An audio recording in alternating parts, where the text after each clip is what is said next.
अस्सलाम वालेकुम दोستانو څوک چې لږ ډیر هم د پښتو فلمونو سره تړاو لري نو هغه به سنولال ډیره ښه پیژني. سنولال د پښتو فلمونو هغه اداکاره وه چې په لږ وخت کې ډیر زیات نوم پیدا کړی و. سنولال چې د پښتو فلمونو کې کار کولو خو هغې تعلق د پنجاب سره و او اصل کې هغه د لاهور وه.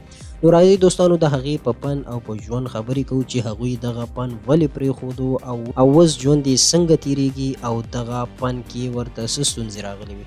ټول معلومات را سره په دې ویډیو کې وګورئ چې د هغې واده د چا سره شوی دی او اوس د هغې طلاق ولې شوی دی. معلومات درته په دې ویډیو کې درکوم، نو ویډیو را سره تر اخره وګورئ. سنولال د پښتو فلمونو هغه اداکاره وه چې هغه د سی ډیز دور کې فلمونو ته راغلله او هغه انټري وکړله چې هر تن بیا غوښتل چې د سینما په لور لاړ شي او د هغې فلمونه وګوري. دوستانو که هر څومره پښتانه وو نو هغوی به خپل هیرو یعنی که هغه ارباز خان او که جهانګیر خان نو د هغې سره به هیروین سنولال غوښتله. په دې وجه باندې پروډیوسر او ډایرکټر هم کوشش کولو چې هغه په فلم کې کاست کړي. هغې په لږ وخت کې 20-25 فلمونه وکړل او دومره کامیاب فلمونه یې ورکړل چې سینما یې یو ځل بیرته پورته کړله. خو دوستانو کله هم چې د سی ډیز دور په ختمېدو شو او فلمونه لږ ډاون شو نو سنولال هم د دغه هر څه سره یودم غیبه شوله او بیا هیڅ چا نه په ډرامه کې ولیدله او نه په فلم کې.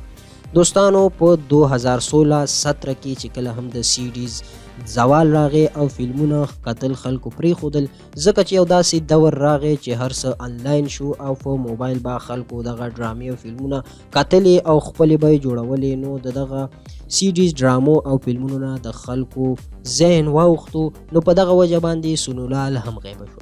سنولال چې واپس لاړله او لاهور ته یې هجرت وکړو او هلته هغې واده وکړو چې د هغې اوس بچي هم دي.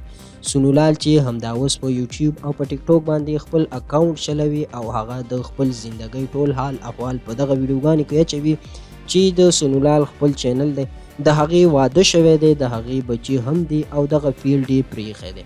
دوستانو سنولال چې د پنجاب نه سټارټ اخیستی او د سټیج ډرامونه او ډانسونو نه او بیا پښتو فلمونو ته راغلله نو د هغې نه پس بیا هغې دغه هر څه پرېښودل او د واده نه پس هغې د خپلو بچو سره زندګي شروع کړله او د خپل خاوند سره په بزنس کې شریکه شوه چې دغه فن یې پرېښودو او بیا هیڅ چا په دغه فن کې ونه لیدله. نو دغه د سنولال باره کې ټول معلومات چې له تاسو سره مو شریک کړل. امید لرم چې ویډیو به ستاسو خوښ شوي. د نور داسې تازه معلومات لپاره زموږ چینل یار کلیک ضرور سبسکرایب کړئ.